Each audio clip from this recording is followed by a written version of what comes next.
All right. We're recording. Um okay, so it's Thursday. In my head I want to record these on Wednesday. Hi everyone. What a couple weeks we've had. Remember how I was like I'm going to be consistent. I'm not going to miss. And then I recorded a special and I missed, but I was like I posted a text post. This counts. And then I missed more. And you know what? I have excuses for you. I'm going to go ahead and give them out. But yeah, I had a wild couple weeks. And also I wasn't even ready to record this, but I realized like, oh my gosh, I have to do this and I have to do it. I have to record in time to leave for adoration before I go get my daughter from school. So then I can also make it to the gym. Being an adult is hard. Having a family is difficult, but very rewarding. So I'm here. I have no topics to talk about. I was like, oh man, I got to start going live for these. I think the live show is where it's at. I should be interacting with people. That should be the main focus. And then I just haven't set that up, but I'll figure it out. We're going to figure it out. I'm going to start going live on YouTube, and I'll probably go live on Instagram and have it up so I can see it while I'm doing it. I could do that right now. I'm not going to, because then it'll be a whole thing, and the show will be mostly just me saying hi to people. So we're going to get that going. Probably starting next week, right? Yeah. Okay. So that'll be good. So the show's going to become a live show. That'll be the whole focus. And people are going to give me topics, and we're going to discuss those together. And then that'll be the show, unless I'm interviewing someone. Like I wanted to this week, but again, I just keep getting derailed. But you know what? I was like, oh, I'm getting derailed. All these things in my life keep happening, and they're getting in the way. And this show is like just me trying to be consistent and do something so that when I do more than this, I'm already in the zone, you know? And so it's hard to get motivated when you make no money and yada yada yada yada. And also, I'm not a guy who's interested in being famous. So being a public person is weird for me. Sometimes it's I don't want to say difficult because I I used to work on a machine that made the room so hot that me and the other guys who worked on the machine would strip down to running shorts and nothing else and work all day. So, is that harder than being like, I have to interrupt my day at 1 p.m. to do 45 minutes of talking? And then sometimes people are going to be mean about it on the internet. The internet isn't real. Who cares if people are mean to you online? Is my thing I'm trying to do with my brain. But I don't know, man. Anyway, I'm here. I missed 2 weeks. I missed 2 weeks. I'm so sorry. I have all these plans for the show. Clearly, I'm telling you about them. But my dad died, and then Charlie Kirk died. Like same day after. I don't remember. So I was having a very bad day. I no, it was the same day.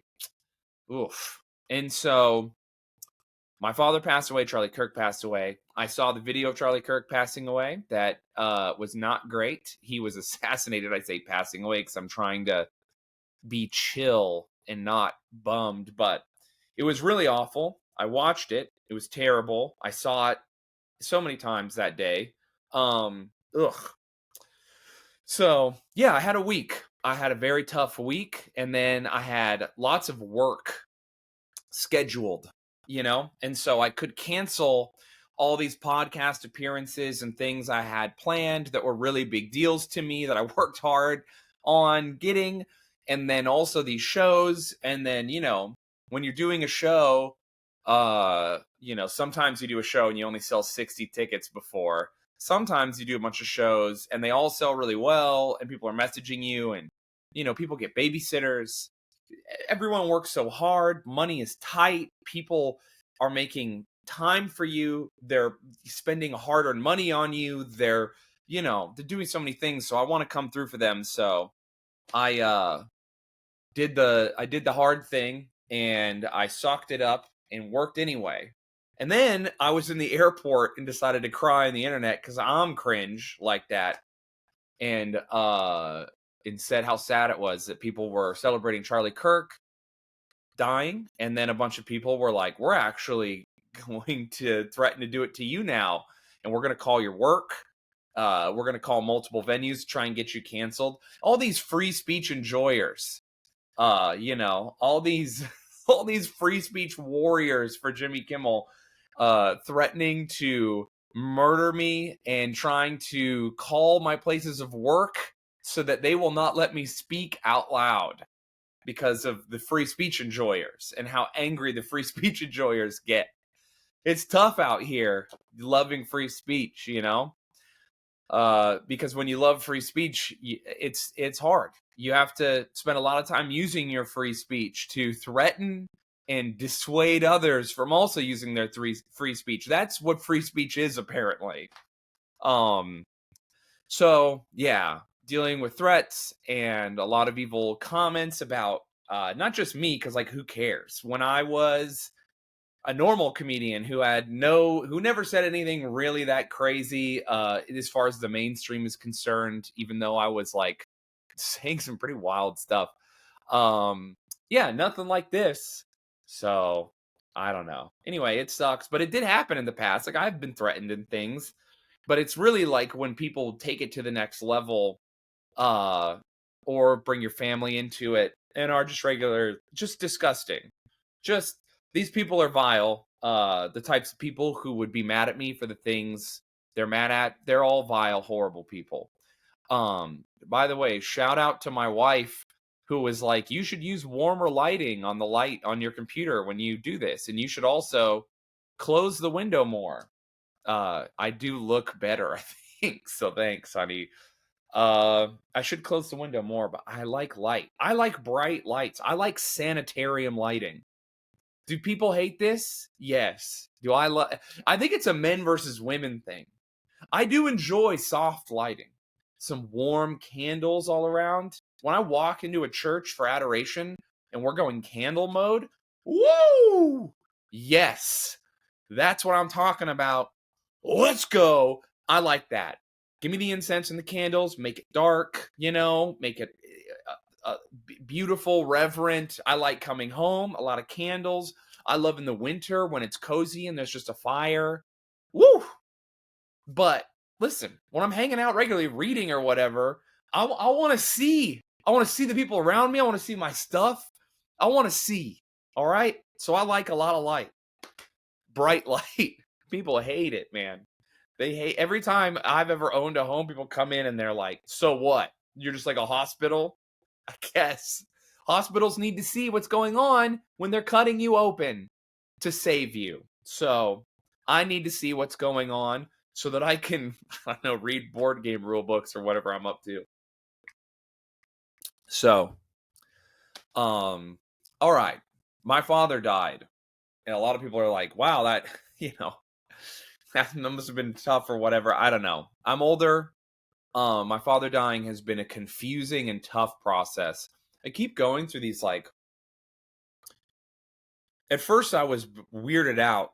I was very sad and I was grieving like normally, and then I kind of got it together, and there's this weird, I don't know.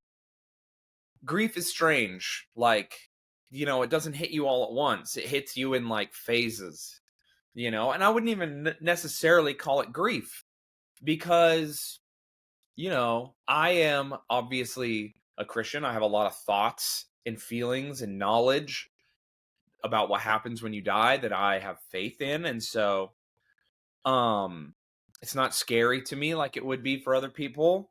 So death isn't necessarily something I'm afraid of. Like my father died. Luckily, my father and my grandfather are very, very, very brave. And so they died very well. They didn't like freak out. They didn't confess a bunch of crazy stuff at the end or like blindside the family or do anything wild or be emotional. They kind of just were like, we love you, this is what I want for you, I'm dying, that's okay. I don't know, it just, when someone dies bravely, it really helps you. And this is not to judge anyone who doesn't die bravely, because I've never died.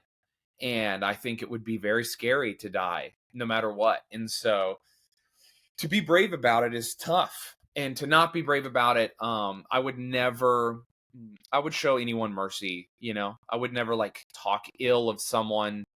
uh especially a regular person. I mean, I guess I may talk ill of like warriors or people who would live by the sword, and then when it came their turn to die in that way, were cowards about it. That's a no-go for me. No. If you have to if you're sowing, you can't be bummed out when it's time to reap, you know? Oh, the reaping. I was sowing so much, but then the reaping happened. Yes, you will reap what you sow, unfortunately. Trust me, no one is more bummed out about all the reaping they're going to have to do than me. I've done a lot of sowing, so much sowing. So, yeah, my father died, and it's been like this weird roller coaster of emotion where I've been sort of dealing with that. And it has been sad, but not insurmountable, and difficult, but also beautiful. And I've been really good at being present in all these situations. Like, I got to see all my siblings in Santa Barbara, one of our family's favorite places, one of my favorite places still. We went to this beach that we had gone to with my dad all together. And like, that's what makes me emotional. You know, the beauty that resulted from my dad's life and death. And so getting to see all my siblings was so cool, and my stepmom and all these beautiful people that I really care about. And so that was sweet. But my dad's actual passing, like, you know, you get sad, you think about like texting them, and you're like, oh yeah, you're like gone, you know? And of course I can talk to him, but it's not the same. Not the same. Very sad. But also, there's this part of me that was like, yeah, this is so sad, but not debilitating. And that felt really good and beautiful, and is like a testament to the superhuman power of faith and, you know, the grace that Christ gives us. It does feel superpowered. Like, I do feel like I have superpowers sometimes. It is interesting as I grow in the faith. Like, I am still a moron. I'm not like some super smart, tough guy who's like, oh yeah, my dad died. I'm cool, actually. I'll just keep working and powering through. That's not necessarily me. I have no problem being a sad sack of crap and just being so bummed out. But I just can't. I don't know. I can't like my sadness is real. I get sad for sure. But that sinking sort of devastation, that like finality of death that kind of grips at your heart when you're not a religious person. And I remember thinking about loss and the temporariness of this world and us and the things on it. And, you know, there's this sort of like strange, terrifying despair that can like get you. I just feel immune to it. I like don't have it in me. I just don't. Like when I oh, so here's a good way of describing how it feels to be a believer, a follower of Jesus, and someone who's interpreting what's going on in my life and the lives of others, you know, through the lens of my faith and my and how it's affecting me. And so I when you're depressed, when you're clinically depressed, like, do I need therapy or medication depressed, okay? You could be with the people you love and you're still sad. And you can reach out to someone and talk to them and connect and still be sad. You can be having a great time. You could be surrounded by people and still be sad. And then that is devastating. It's mentally tough and it's emotionally tough to sort of be in that situation because, one, you're sad and we hate that, right? Feels terrible. It feels terrible, excuse me, and it's awful. But then it's a compounding problem, okay? Because I'm with a bunch of people and I should be happy, but I'm not. Now I'm feeling guilt and I'm feeling frustration and I'm feeling confusion and hopeless. That's what it is. It's hopelessness. Well, if being with my friends right now isn't making me not depressed, then nothing will. And this is when despair grips at your heart. And depression is this weird thing where I could be happy here. I'm doing. It looks like I'm physically showing my face, but I'm just doing it in layers. But I'm happy, right? And I'm objectively happy. I'm having a good time. My sensory input is feeling pleasure. I am feeling pleasure just from the whatever I'm doing. Being at freaking Disneyland. Who knows? But on the undercurrent is sadness. When I walk away from everyone and I'm in the bathroom and I'm just like sitting there like, what is your problem? You suck. You just feel this and no matter what's going on here, there's this rushing undercurrent of sadness that if you even get your foot in there, it pulls you down. And then you climb up out of it into the happiness, but it's always there waiting. And as soon as you climb down from where you are, that current is going to grip you. And that's terrifying. It sucks. And that's depression. There's no matter what's happening, you always know that there's that current waiting to pull you down and drown you. And letting Christ into my heart and being baptized and seeking the faith and seeking to be more holy has been so incredible, because I went from 10, 15 years. Well, I mean, my career, a part of my success was reaching out to depressed people and describing how I was feeling in such a way that made them feel seen. Oh my gosh, I've always wanted to describe this, but I've never been able to. Like, I did a bunch of that with depression, but I was never solving it. I was just kind of like interpreting it and understanding it and feeling it, and then being able to describe my feelings. But I never did anything. I mean, I went to therapy and took meds, and it didn't help. It didn't help, straight up. So I let Jesus into my life.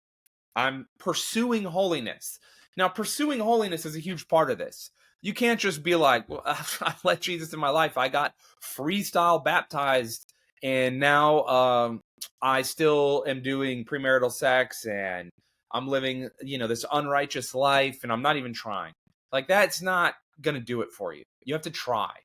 Growing in holiness isn't like something that is just happens overnight, and it doesn't mean that you're like better than people necessarily, because trust me, my interior life is still terrible. I think and feel a lot of bad things, but I try not to act on them because your feelings are not real and they betray you, and the Bible warns you about this bunch. But so now with Jesus in my life, no matter what's happening here, there's this undercurrent of hope that even when I up here is despair and sadness and horribleness, I'm always remembering, okay, yeah, I'm really sad right now, but I'm going to slip into this undercurrent, and that is, Christ and the church and grace, and I'm going to be sucked in and drug away.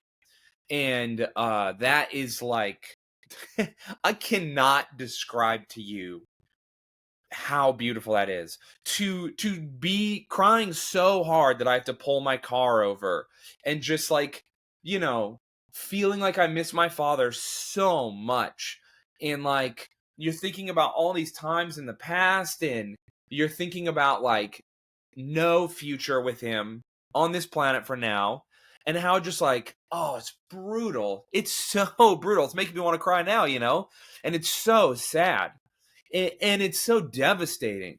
But instead of this like big cry, and then this just horrible like despair or grief or whatever, and I'm trying to medicate it, I feel it, and then I'm just like, I'll see you up there, Dad. It sucks for now, but we had a run, we did it, and I'll see you when I see you. And it's like this undercurrent of hope that just sort of pulls you down and grips you and throws you away from these feelings. And no matter how often you get back up into them, no matter how often you get back up into that sad, horrible place, I got fired, nothing's going to work out, I got left, whatever, no matter what happens, that undercurrent of hope is there. And to feel that, you could live a very conflict heavy, sad life, but with that undercurrent of hope. What is there to despair over? Where is my depression? And so my father died, and I decided I was going to work through it and meet all my obligations. And that's tough for me because my obligations are to make people happy. I to find out your father's dead, and then to fly to Denver, and then to get harassed, and you're dealing with all this, and then it's like, all right, you're tired, you're hurt, you're sad, your father's dead, people are harassing you. Get out there and have fun. Don't fail, because if you fail, you're going to be publicly humiliated. And all these people paid, and they're very excited to see you, and they got the babysitter, they did the whole thing. Get out there and do your job, and be funny. That's crazy. That's a little tough, but dude, with Jesus, I'm easy. Easy. And not easy in the sense that the task itself is easy. Easy in the sense of anything I do, whatever, it's going to be fine. Even if I die, it's going to be fine, And so there's this undercurrent like, all right, this is a situation I'm in right here. We're going to man up. We're going to raise ourselves as high as we can to this challenge, and we're going for it, And I just feel like that about everything lately. And it's been really good. This undercurrent of hope. I really want to encourage people to try and seek this. Because when you're fulfilled, happiness and depression, they mean nothing in the scheme of your life. Your life is the undercurrent running underneath your material reactions, your whatever. Even your interior life, your thoughts in your head, because often mine are so negative. That's not who you are. Who you are is that undercurrent. And that undercurrent is indicative of what you're accomplishing and where your life is pointed towards. Because your life is going to be, what your life is pointed towards is important. And if you point your life towards truth and goodness and beauty, it's all going to work out. It doesn't matter how hard it is. It doesn't matter what your trials are. It doesn't matter that you make no money. It doesn't matter. None of that matters. If your life is pointed somewhere good, everything's going to work out. Okay? And that's the Christian message, really. And so my life is aligned and pointed towards what I think is the highest good. And in pointing towards the highest good, that good points me towards many other goods. And so, man, it just makes life so much easier and better. And man, I just can't tell you what a gift it is to experience something so sad and so horrible, and then to have so many challenges as a result of that, and just to be like, yeah, it's gonna be fine. I have God. I'm gonna do this. And to be clear, this was a very difficult week. I mean, you have to consider that not only am I dealing with loss and all this stuff, I'm then leaving my child and my wife, the two people who support me most, and just being like, I'm going to go support you. And that's what, as a man, I'm called to do. No complaints, no being a baby, no, I wish everything was different. No, I don't wish things were different. I wish that my wife and child had more. I wish that they were safer. I wish that they're taken care of. I wish that they would look to me and depend on me. And so I wish all these things. So I got to make them happen. It's my job to make those things happen. And it brings me joy to rise to those occasions. And as men, we fail all the time, just like women fail. A woman's job is to be like this nurturing, beautiful person in the home. They fail all the time. Women nag. Women don't want to do their job. Women cry, they're mean sometimes. The same way, I'm supposed to be a provider. I'm supposed to be, adult plus. I'm supposed to be the one who calls on the phone. I'm supposed to be the one who, oh, is it cold and someone needs to take out the trash? I'm the guy who goes. Oh, is there a bump in the night? I'm the guy who goes. Oh, does someone need help at 2 a.m. and it's uncomfortable in time? I am the one who goes. And I should be. And that's good. And as a man, I fail those things sometimes. We all fail. Uh, but yeah, I'm pointed towards that good, and it just feels like everything just feels like it's fallen into place so that I have this stability that no matter what happens, I'm like, well, I know exactly what's important, where I'm going, and what I'm supposed to do. No matter what happens, no matter how hard it gets, I'm like, well, I know exactly what I'm supposed to do. I know exactly who is important. I know exactly who I'm prioritizing and what I need to do about this. And man, dude, if you're not a religious person and you watch this, firstly, thank you.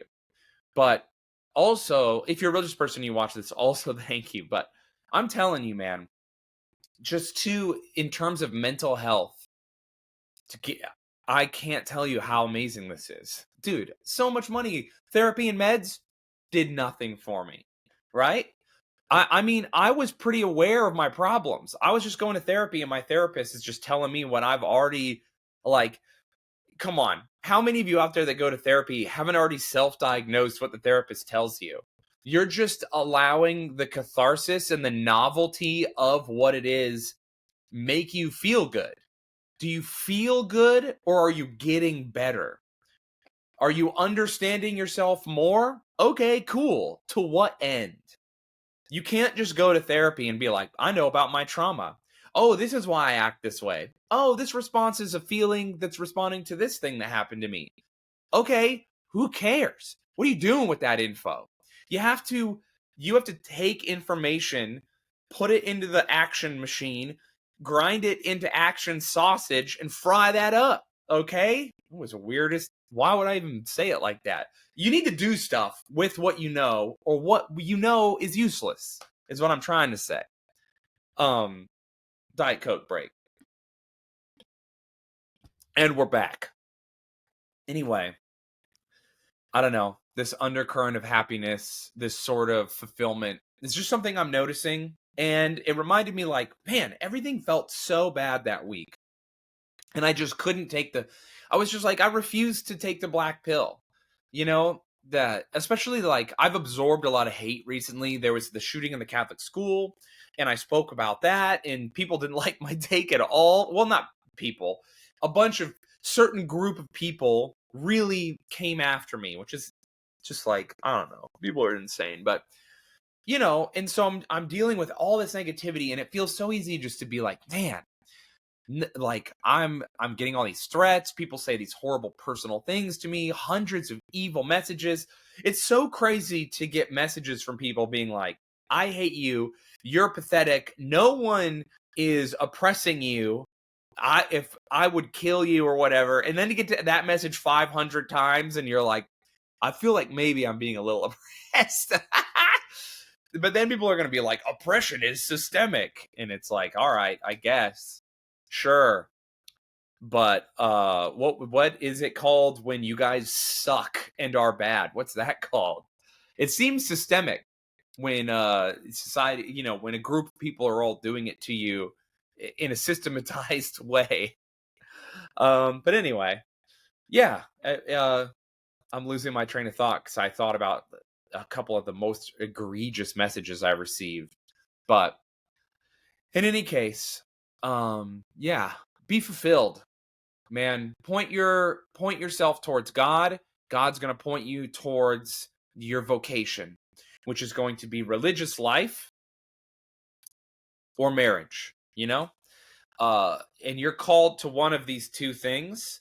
And you know what? I mean, there are people who don't get married and they live like a sort of layperson's version of a religious life. They don't join a religious order, but they pursue God, and they make the world a better place, and they're just not interested in romance. And I think there's a time and a place for those people, just the way that I think there's a time and a place for pacifists, and I thank God for them.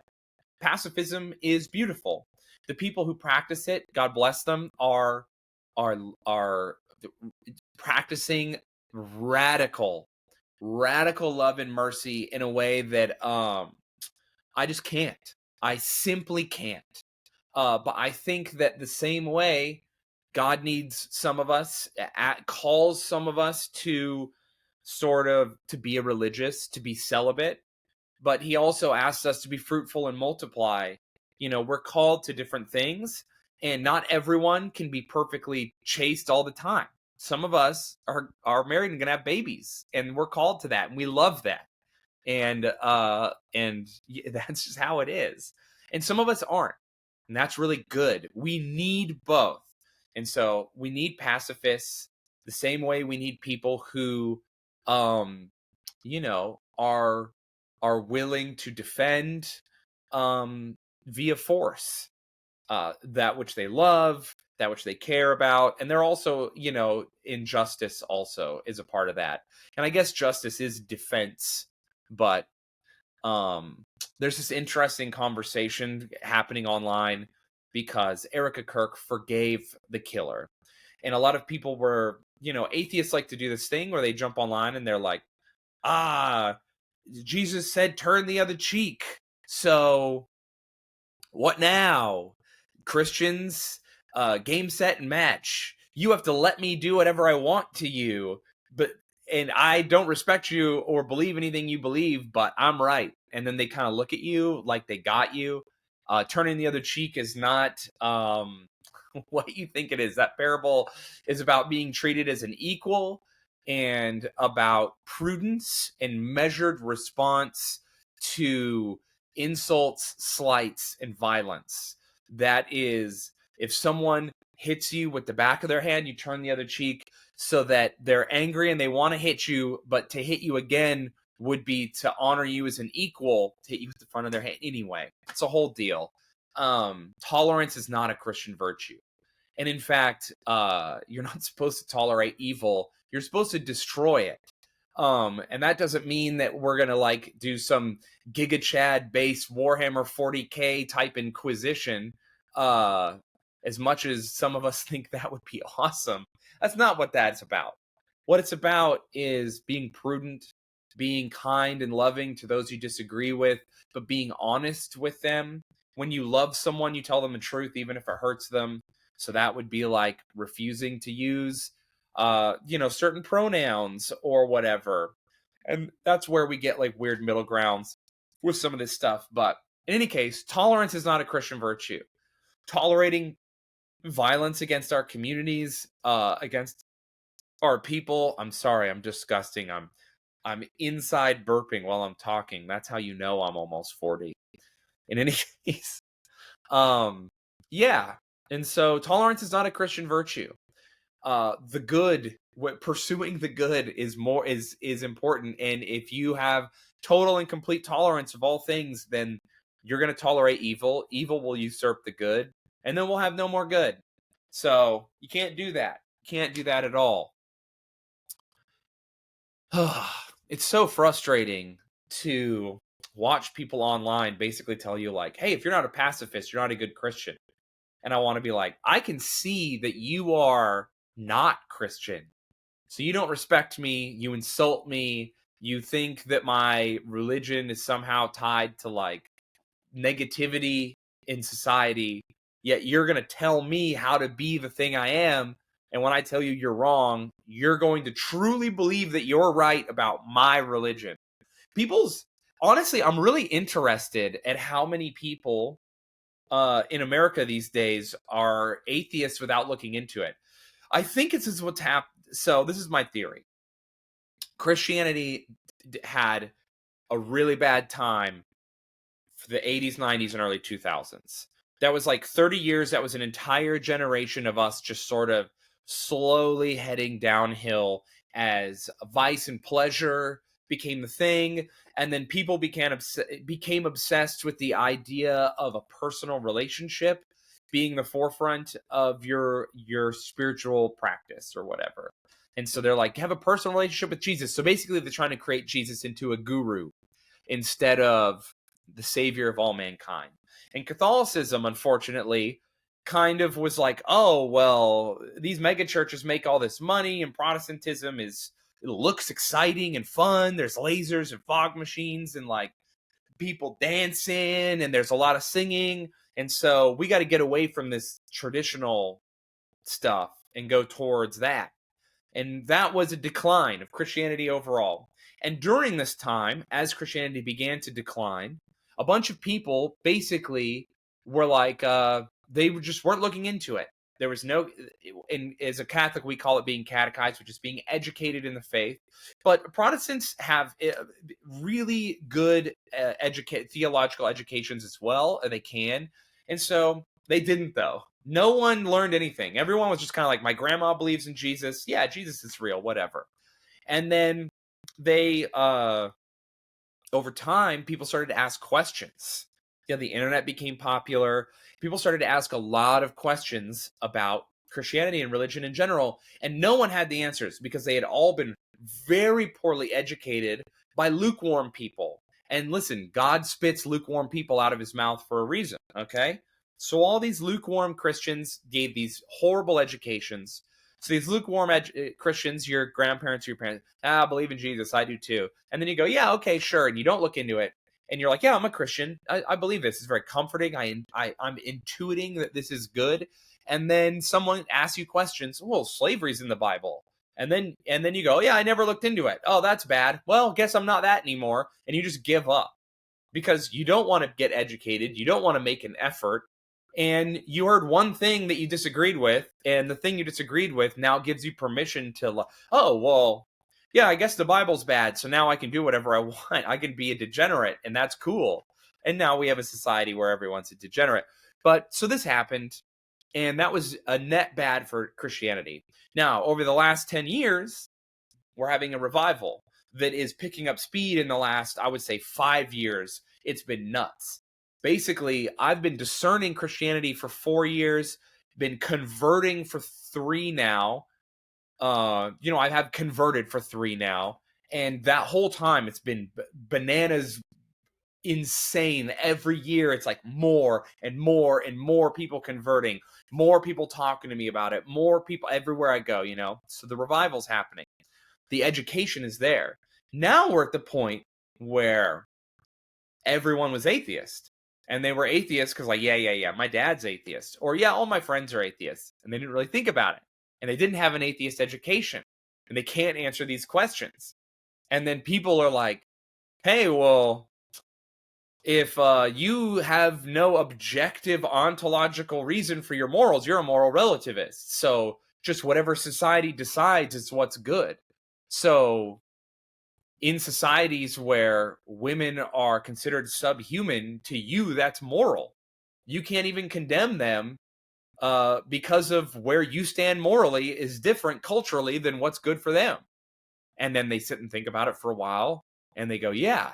And you go, you're not going to publicly criticize Muslim countries. Ain't no way you're doing that. Your friends are going to tell you you're a colonizer and shout you down. So in your moral framework, you have to be okay with all these really horrible things. And then they go, yeah, it's a different society. I guess it's morally okay for them. And you go, that seems bad, right? And they go, yeah, I got to think about that. And now, because they weren't educated and they got asked hard questions, they're like, maybe I'll be Christian now.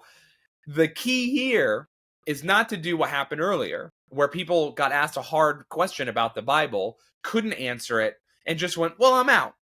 And they became an atheist or some kind of agnostic or some goofy person who is into personal relationship with Jesus. Like religion excludes you from a personal relationship with Jesus. Insane concept.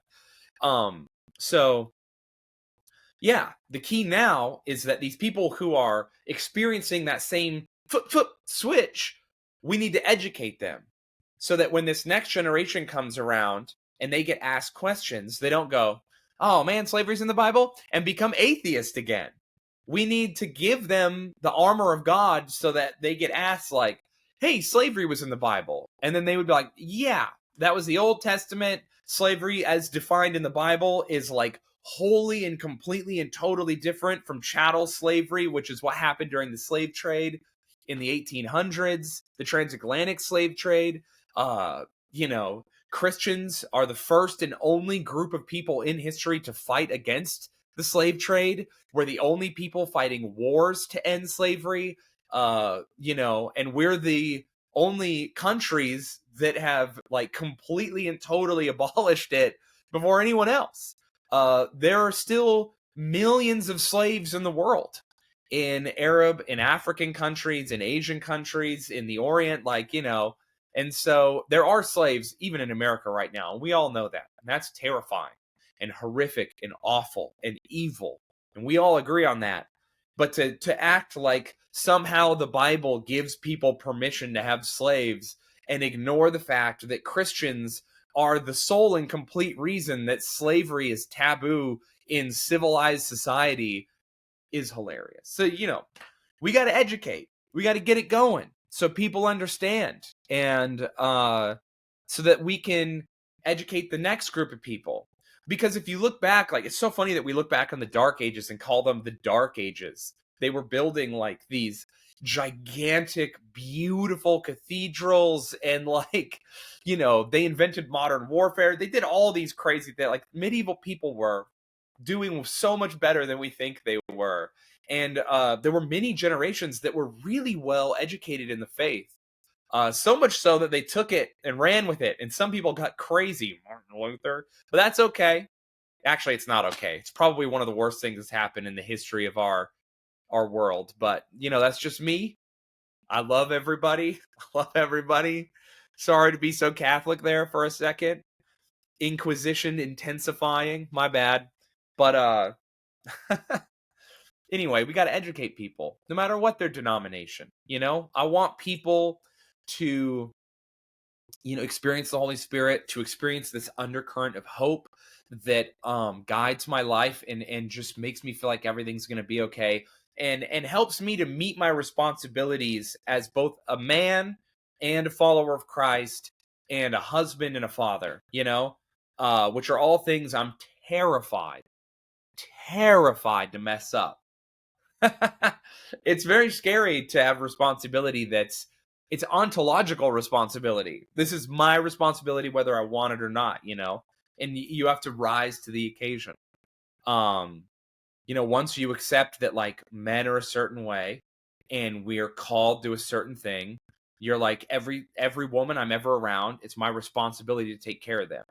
Every child I'm around, it's my responsibility to die in order to keep that child safe at all times, no matter whose children or women they are. That is my job. As a man, I should take on that responsibility all the time. And to lust after women, to hurt them, to ignore children, to put them in danger, to do anything that would make either of those groups, their outcomes less good, I'm failing as a man outright. And so once you believe that, it really tints your view of like who I am and what I'm up to in the world. And having that societal expectation is beautiful and good. We as men should all aspire to be protectors of everyone we're around and to shepherd them as best we can. The same way that women are called to nurture us and love us, in such a way that is something only they are capable of and only that they can do. Women are natural educators. They have all these strengths. And dude, I can't imagine how tiring and difficult it is to be a woman, especially in our modern society, man. You have to freaking, firstly, you're in the job market now. We've doubled the job market totally for women's rights. Nothing to do with capitalism or evil or making as much money as possible. Absolutely not. Women working is about independence. Women having debt is actually about women's independence. They need to be able to do these things, all of them. They don't even need to be able to do them. They should all have to do them by default. And that's where we're at now. So you have to work, and then you have to come home, and you are the heart of a home. As a woman, even as a daughter or a sister, you have this like weird role in the home that is kind of not defined, that we're all intuitively understanding that you as a woman, just by virtue of being in a home, you make it a home. When dudes are in a place, that's a place where dudes hang out. Where women are, that's a home. Women make homes. And so there is like this unsaid very strange thing that we intuit from women and how they make a home and how they interact with us in the home, how they care for us, how gentle they are, what they mean to us. And when you have really feminine women in a home, it creates a place that good men can be, right? And it elevates us in every sense of the word. To just be on my computer in my living room with my daughter and my wife, and they're being sweet and loving, and they're with the animals, and they just sort of bring like a heartbeat to the home that I could never in a million years recreate with any amount of men. Yeah. And so it sucks to be a woman, to go out into the world and to be treated like a man, which is difficult and awful and disgusting and confrontational and just awful, And then to have to work, and you're tired and you're exhausted, and then you come home and then your energy is put into this home. Sometimes you don't even do anything as a woman. I bet you $1 million a woman listening to this has come home from work, gotten home, and no one's asked her to do anything, but she's just exhausted to be home, which makes no sense because she loves this place. She loves this home. She loves these people. She wants to be here. Yet sometimes it just feels like you're tired of being a woman. And that's because you're giving yourself away. You're nurturing the home. And then you become mean and angry because you're tired, because you have two jobs. You are a woman in a home who is creating the heartbeat of a home, the soul of a home, and you're doing man stuff. Damn, that's hard as heck. Now you're bitter, and you come home and you're rude, and you're kind of like short, and you're very masculine, and you're confident, but not in a powerful feminine way where you're sort of, very self-aware and quiet and powerful and taking up space by simply being. You're trying to take up space by being loud and demanding and boastful and no, you can't do this. Hey, did you ever think about this? And you're being rude, and the way you speak to people is impolite, and the way you speak to your kids or your husband is short. And now you're no longer the soul of this home. The soul of the home is dead, and everyone is stressed all the time now. Now, no one is talking to each other well. Everyone is sort of like a little stressed out all the time. Everyone's sort of like every time something goes bad, it seems worse than it is because the soul of that home, the warmth, has been killed by late stage capitalism and third wave feminism teaming up WWE style to grip you by the throat with your full-time job, and then your home life is down here waiting with a chair, and you are getting slammed and hit with that chair repeatedly.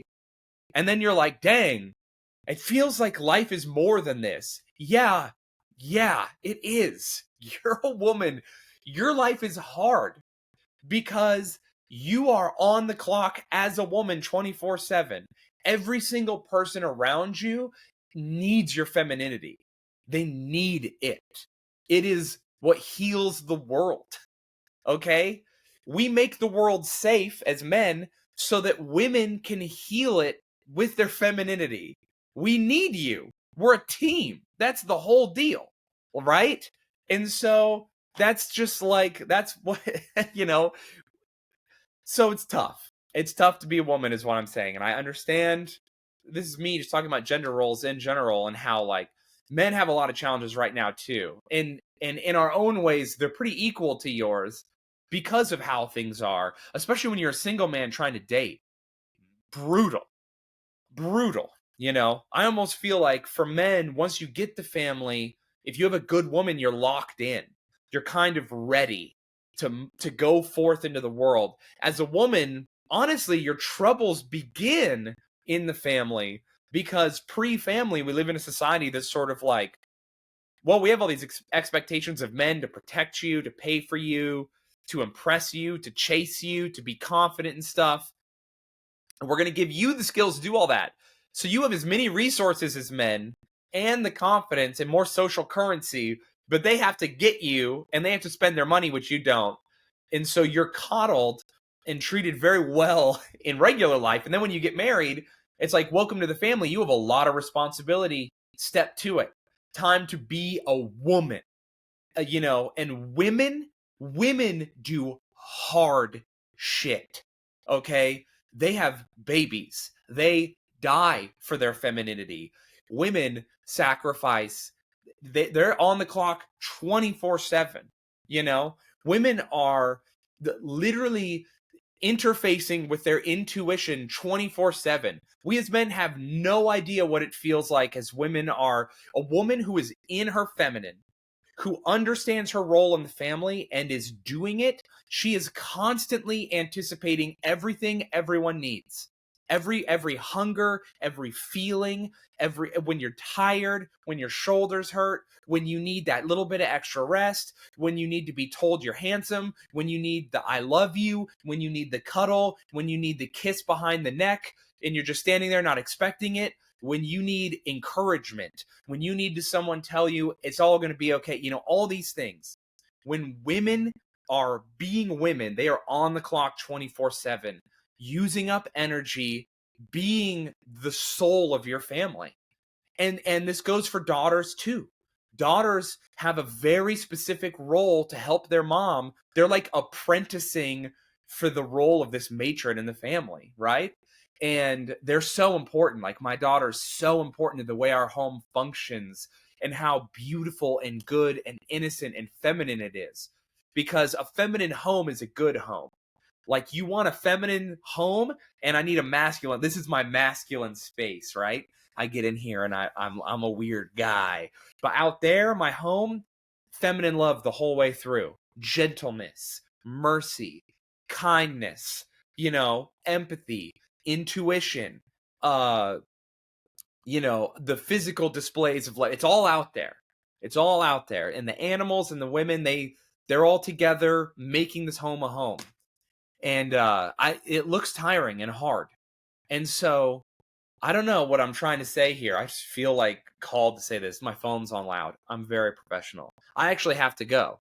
I have to go right now so I can get a little adoration in before I pick up my daughter from school. So I'm out of here. This was my rant about how my father died, and I love him very much. And I'm pretty sure he's in heaven. And that's good. And that feels nice.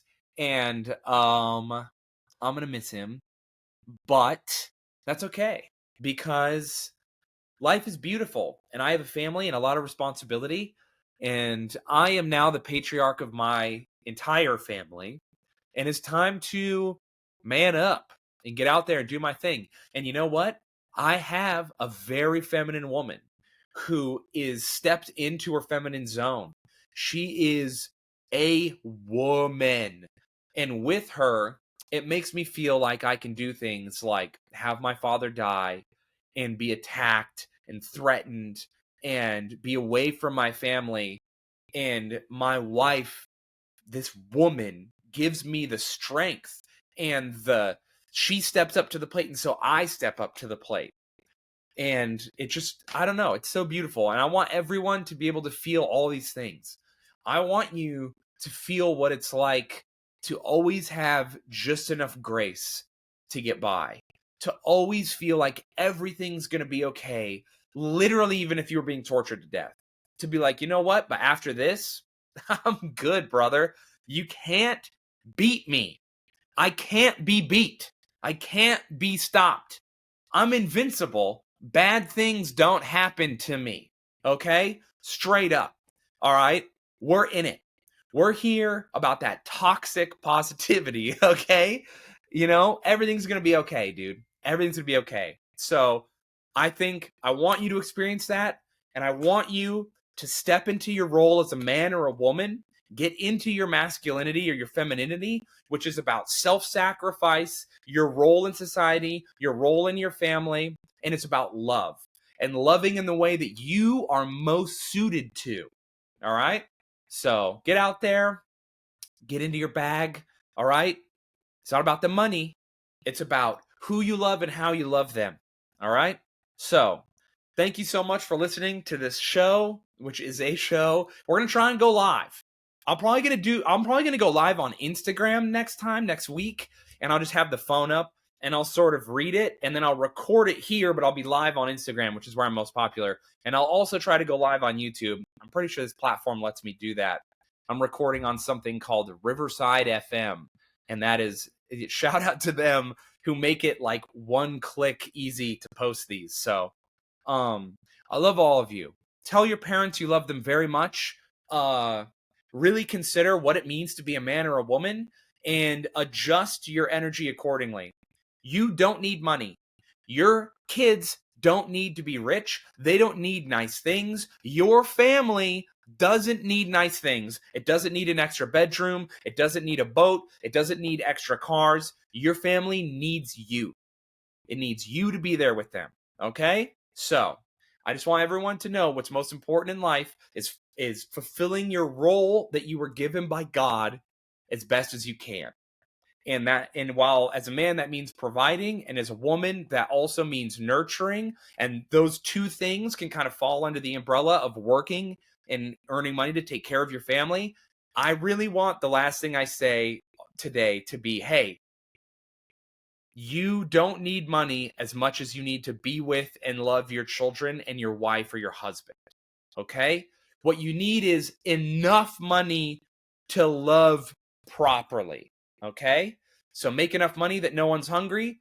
Who cares? Take that other day off work. Doesn't matter. Doesn't matter.